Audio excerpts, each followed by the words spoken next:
Знаете ли, че има няколко типа различни коминни системи и всеки от тях служи за различен тип отопление? Нека ги разгледаме. Днес ще поговорим за най-използваните комини, метален, керамичен, двустенни и изолирани системи и след това ще знаете кой от тях е най-подходящ за вашия дом.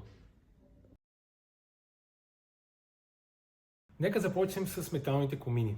Преди да продължим обаче, искам да направим едно уточнение и разграничение между два термина, в които често се допуска грешка, а именно димоотвод и комин.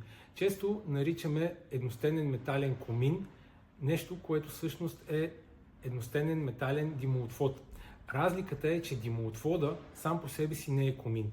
Димоотвода е тръбата, която отвежда дима и димните газове от вашия отоплителен уред до коминната система. То е връзката между вашия отоплителен уред и коминната система, но димоотвода сам по себе си не е комин. Ключовите предимства на димоотвода са бързия монтаж и достъпната цена, но е важно да уточним, че димоотвода не е подходящ за външен монтаж без изолация, заради конденс и загуба на тяга.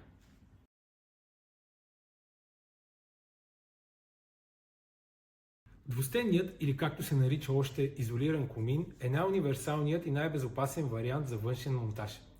Той е съставен от вътрешна инокс тръба, изолация и външна обшивка.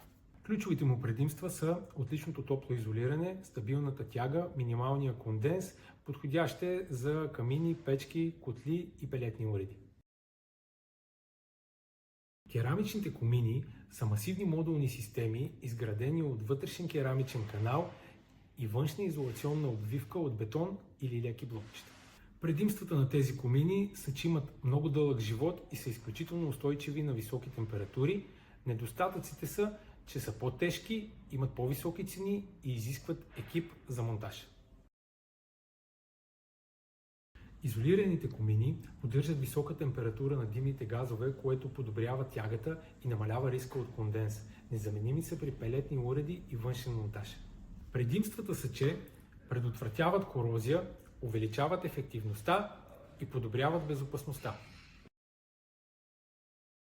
Ако ползвате камина или печка на дърва, метален изолиран, керамичен или инокс с изолация са най-добрите решения за вас. Ако ползвате пелетни уреди, задължително инокс с изолация. За котли на твърдо гориво, метални или керамични системи според тягата, а за вътрешни преходи едностенни. Всяка система има своето място, но правилният избор гарантира безопасност, ефективност и дълъг живот на вашия уред. Ако се нуждаете от професионален съвет или искате да видите пълен каталог на коминни системи, посетете balkanenergy.bg или ни се обадете. Ще ви помогнем да вземете най-правилното решение.